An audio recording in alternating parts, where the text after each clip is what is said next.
I saw him eat paint from the wall, whispering, "It doesn't yell." But even that couldn't prepare me for the sinister secret hiding behind a perfect twin's smile. There's a special kind of silence in a house that's supposed to be full of life. It's not a peaceful quiet. It's a heavy, oppressive stillness that seems to suck the air out of your lungs. I'd worked for the Harrisons for nearly a year, and that silence was the first thing I noticed. Their house was a modern marvel of glass and steel, a place you'd see in a magazine, but it never felt like a home. It felt like a museum where the exhibits were a wealthy couple and their identical twin sons. My job was to keep the museum pristine. I was the maid, but in a house that large, with a family that busy, you end up being a silent observer of everything. And I saw everything. I saw how Mr. Harrison was more married to his phone than his wife, and how Mrs. Harrison was more in love with the idea of a perfect family than the family she actually had. Her children were accessories, two perfectly matched bookends for her perfect life. The twins, Liam and Noah, were 4 years old, identical in every way a stranger could see. Same bright blue eyes, same shock of blonde hair. But I saw the differences. Liam was the son. He was robust, loud, and demanding. He'd run into a room and command all the light and energy. He was Mrs. Harrison's favorite, the one she would scoop up for photos, the one whose crayon drawings were framed and hung in the sterile hallway. He was the strong twin. And Noah was the shadow. He was smaller, quieter, with a solemnity in his eyes that was far too old for a 4-year-old. He would watch more than he would play, his tiny hands often clasped in his lap as he observed the world from the periphery. He was the weak twin. That's what Mrs. Harrison called him. Not to his face, of course, but in hushed, frustrated tones to her husband or her friends on the phone. Noah is just weaker, more sensitive, she'd say, with a sigh that suggested it was a personal failing she had to endure. The problem started at the dinner table. It was subtle at first. Noah would just push his food around his plate, a pea nudged from one side to the other, a piece of chicken shredded into oblivion but never eaten.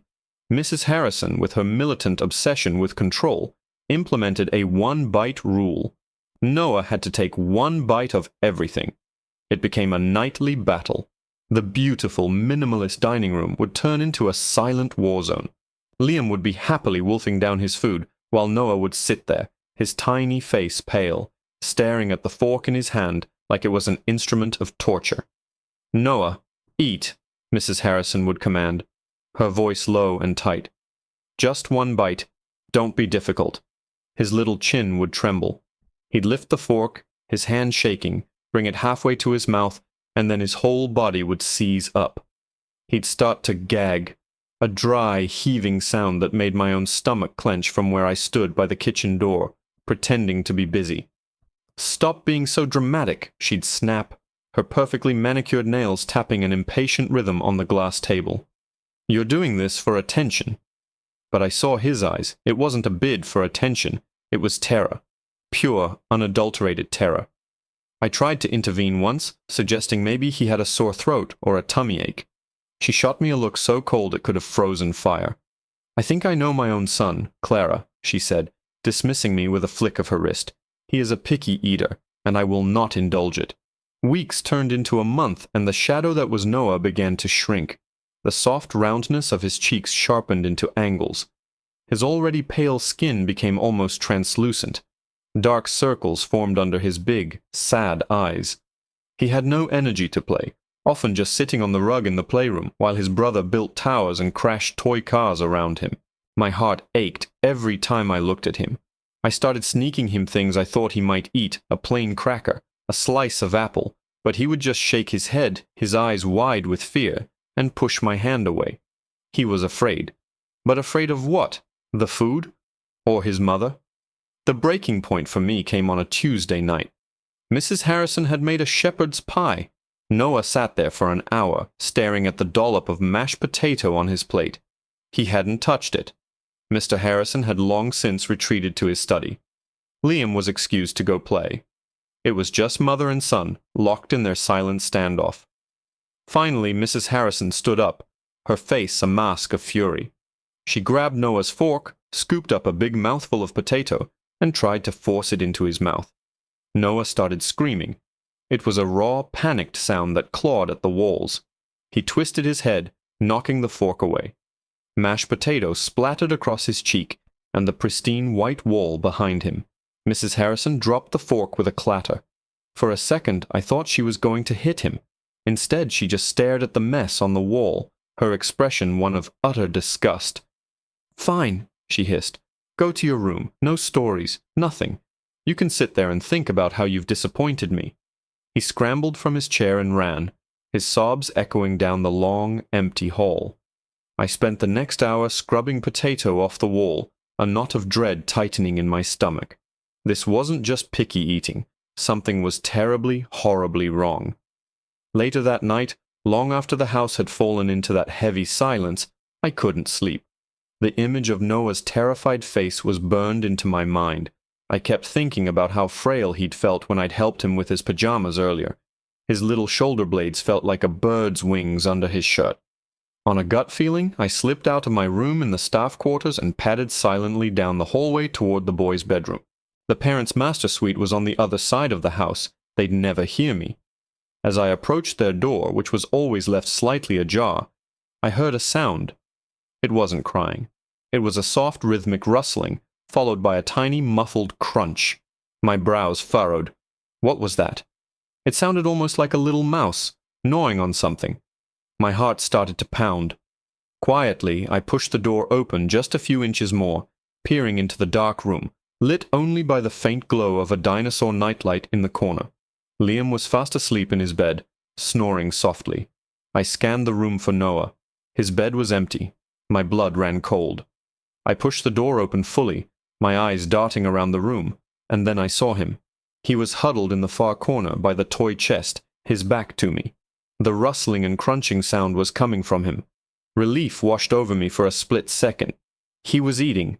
He must have snuck some crackers from the pantry. I took a step into the room, a smile on my face, ready to tell him it was our little secret. "Noah," I whispered. "What are you eating, sweetie?" He froze. The crunching stopped. Slowly, shakily, he turned his head and looked at me over his shoulder. In the dim green light of the dinosaur, his eyes were wide and luminous with tears. His mouth was smeared with something dark, and in his tiny, trembling hand he was holding a large shard of chipped blue paint he had just peeled from the wall. My hand flew to my mouth to stifle a gasp, my mind struggling to process the scene in front of me. It wasn't what I expected at all.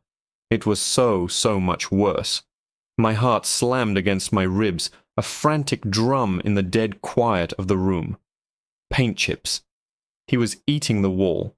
The green glow of the nightlight cast eerie shadows on his face, making his tear-filled eyes look like dark, bottomless pools. For a moment I couldn't move, couldn't breathe. My mind was scrambling, trying to connect the dots between a mother's cruelty at the dinner table and her son secretly eating paint in the dark. It was a picture of such profound desperation it stole the air from my lungs. I knelt down slowly, as if approaching a frightened deer.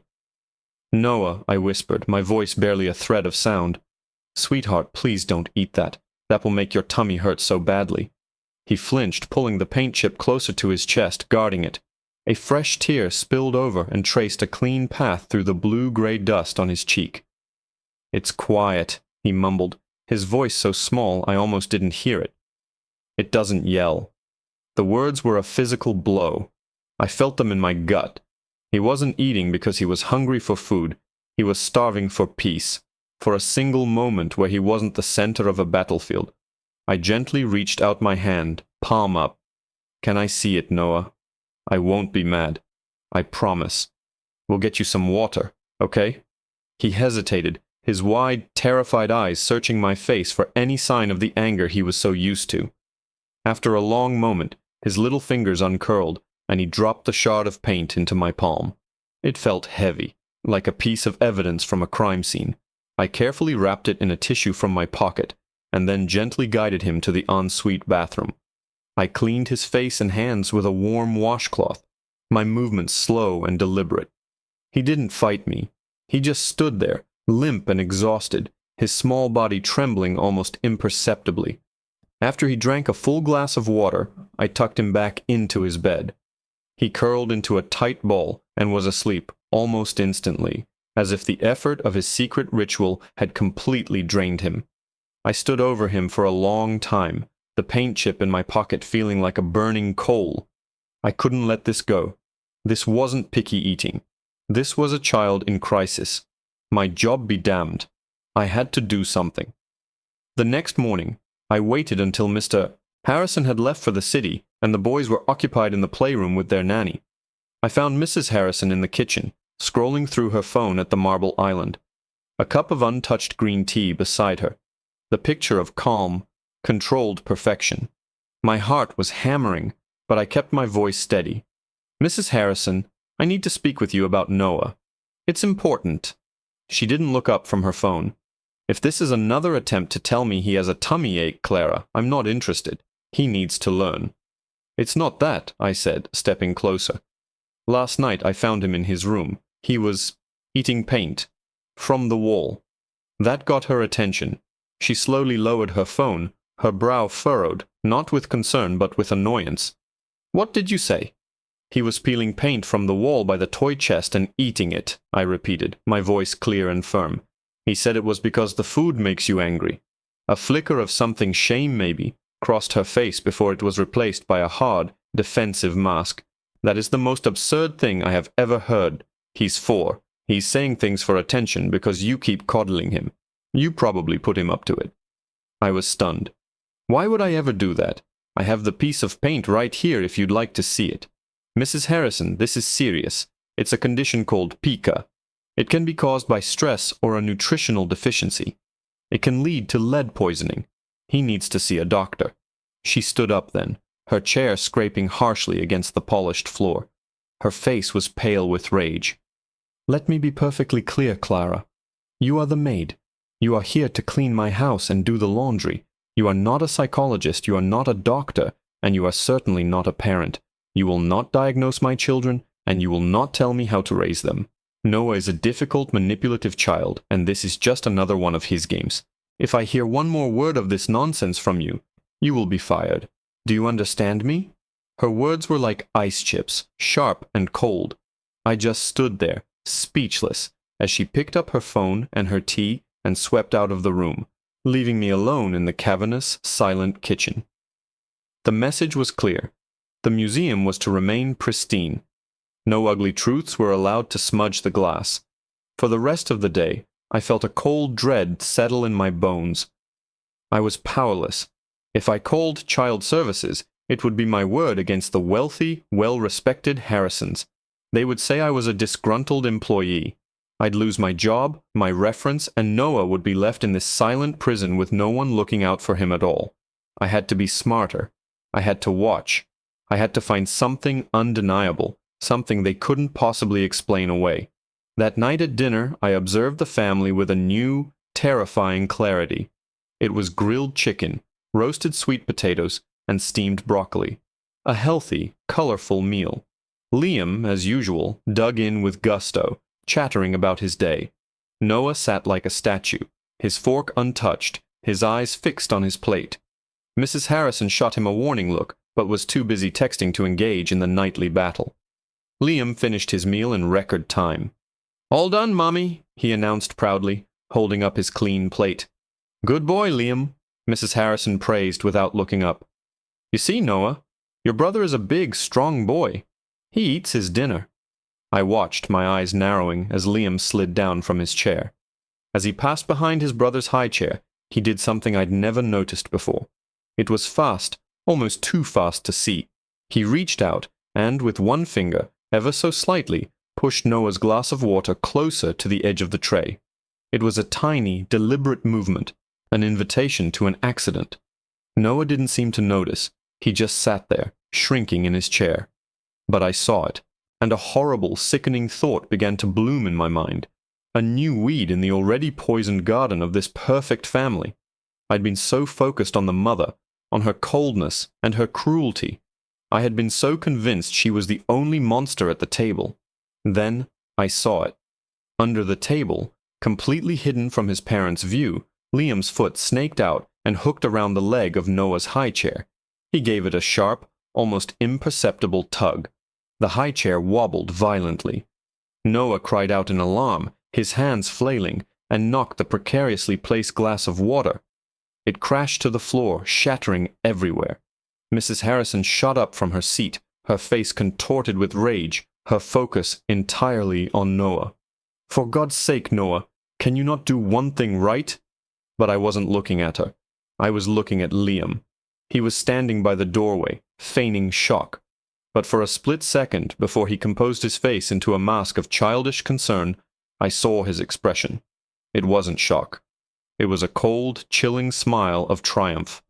And in that moment, I realized with a jolt that sent ice through my veins that Noah wasn't just scared of his mother. He was terrified of his brother. The shattering of the glass was like a gunshot in the silent dining room.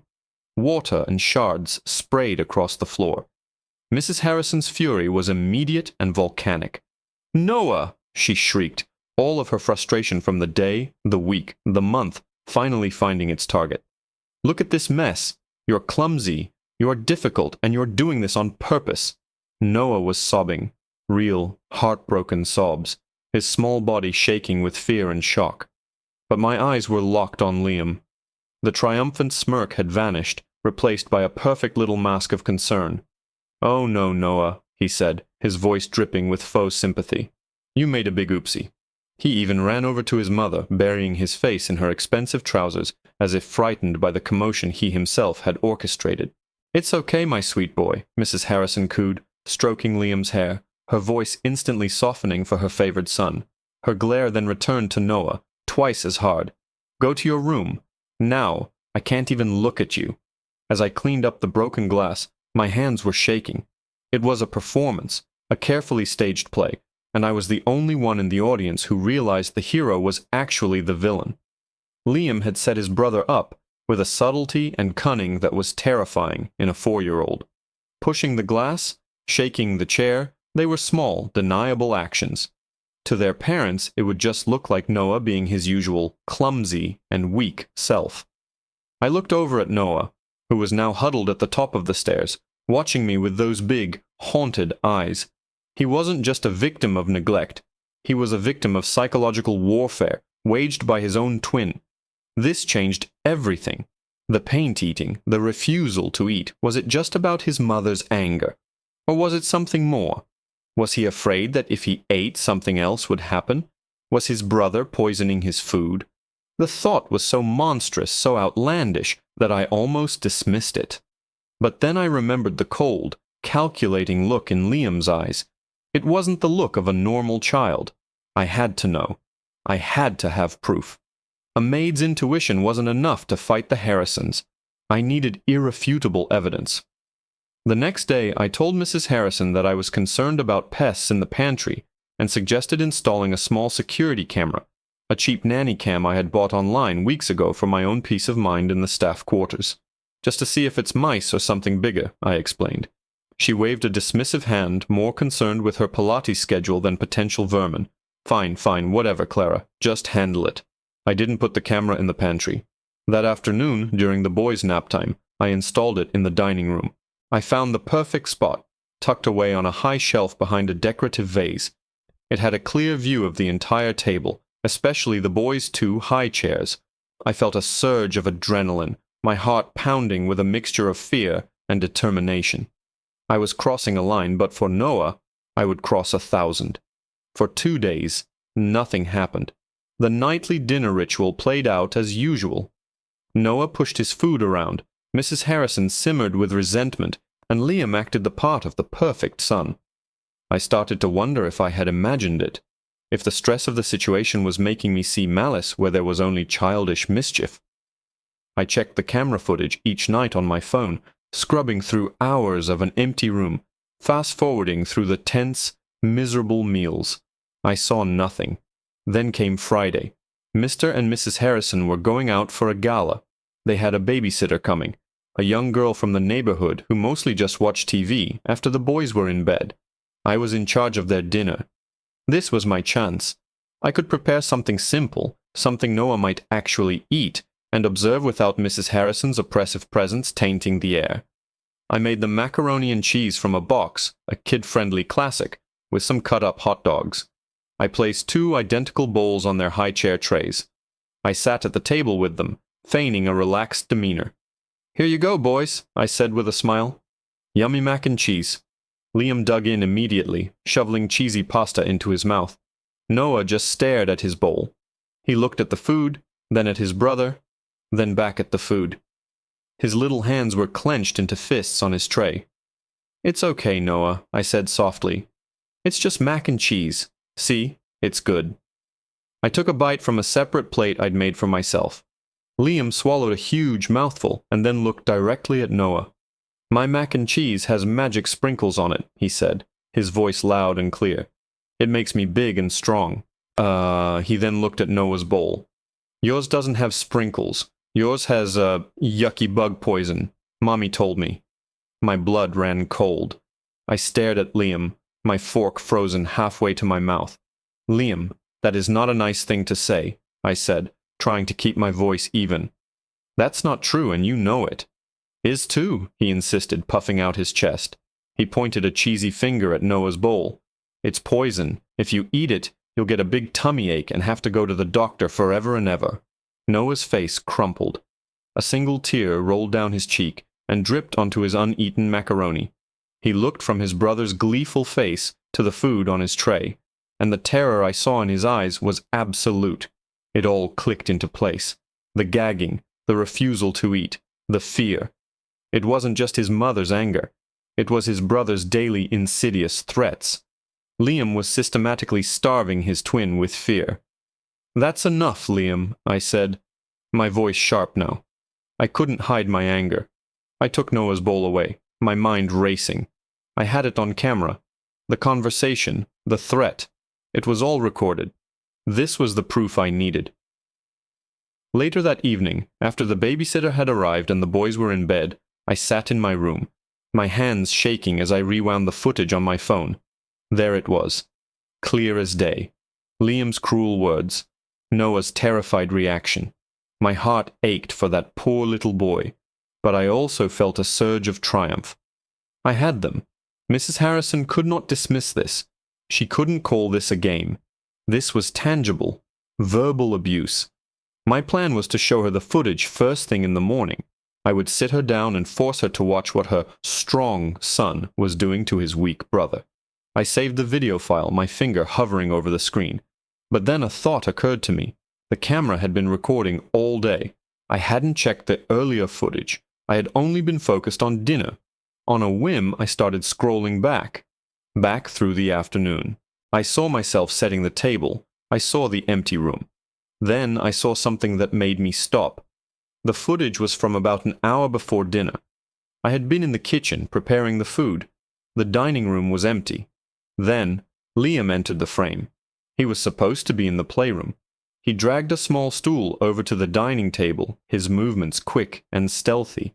He climbed up and stood over the 2 bowls of macaroni and cheese I had just placed on the high chair trays. He looked around, making sure no one was watching. Then he reached into his pocket. He pulled out a small, unlabeled bottle with a dropper top, one I instantly recognized from the cabinet under the kitchen sink. It was the bottle of concentrated industrial-strength bleach I used for stubborn laundry stains. My breath caught in my throat as I watched the tiny figure on my screen unscrew the cap, hold the dropper over one of the bowls, Noah's bowl, and squeeze. 1, 2, 3 clear drops fell silently into the cheesy pasta. My phone clattered from my numb fingers onto the floor. The screen showed the video still playing on a loop. A 4-year-old boy, with the face of an angel, meticulously poisoning his brother's dinner. The silence in my room was deafening, filled only by the frantic, roaring pulse in my ears. Bleach. Not a childish threat. Not a cruel game. A deliberate, calculated act of harm. Liam wasn't just starving his brother with fear. He was actively trying to make him sick, perhaps worse. The paint chips, the gagging, the terror. It all snapped into a horrifyingly clear picture. Noah wasn't a picky eater. He was a survivor. He had been refusing food because on some deep, instinctual level, he knew his plate was a minefield. My mind reeled. What kind of child does that? And what kind of parents are so blinded by their own narrative of a strong and weak twin that they can't see the monster they are raising? My plan to show Mrs. Harrison the video of Liam's verbal threats suddenly felt naive, inadequate. This was beyond a parenting issue. This was a police matter. I didn't sleep. I sat on my bed, the video looping in my mind, a cold knot of dread and fury twisting in my stomach. The Harrisons returned late, their laughter echoing briefly in the grand foyer before the house fell back into its oppressive silence. I waited. The hours crawled by. At 6 a.m., just as the first gray light of dawn was filtering through my window, I made my decision. I walked out of my room and straight to the kitchen. I packed the bowl of poisoned macaroni and cheese into a sealed plastic bag, labeling it with a permanent marker.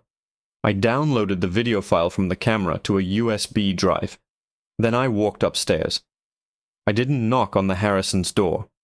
I went to the boys' room. I gently woke Noah, who looked at me with his usual wide, fearful eyes. "It's okay, sweetie," I whispered. "We're going to go for a little ride. Just you and me." I dressed him quickly and quietly, my heart aching as I felt his frail, bird-like bones. I carried him out of that cold, silent museum, leaving Liam sleeping soundly in his bed.